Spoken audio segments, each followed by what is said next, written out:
On se retrouve donc pour cette revue de presse de l'économie.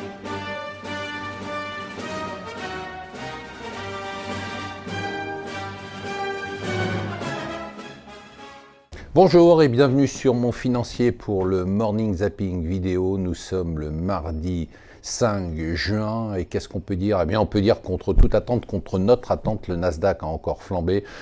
Il a atteint hier un nouveau record historique. Alors Microsoft a annoncé une acquisition et surtout Apple a atteint un nouveau record historique. On est à 942 milliards de dollars de capitalisation, à une encablure des 1000 milliards de dollars.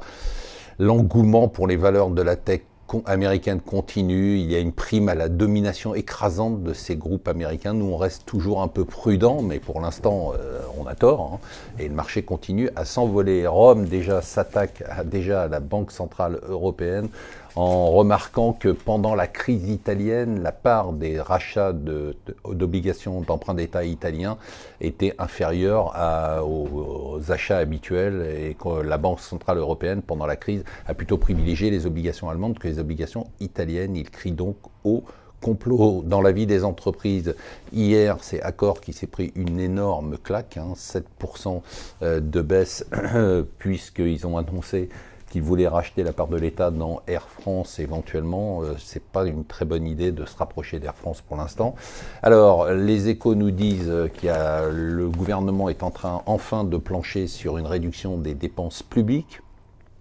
Ça serait quand même une extrêmement bonne nouvelle, puisque pour l'instant, on sait que notre déficit public a baissé que par le fait que les hausses d'impôts ont alimenté nos caisses, mais on n'a fait aucun effort. On parle de 30 milliards ici d'efforts en matière de réduction des dépenses publiques, ça serait le moins qu'on puisse faire. Bon, on a un peu commencé avec l'audiovisuel. Hier, il y a eu des annonces, donc France 4 exit de la TNT, François en suspens, France 3 qui doit devenir plus régionale, et des économies qui n'ont pas été chiffrées, mais on espère qu'elles seront importantes.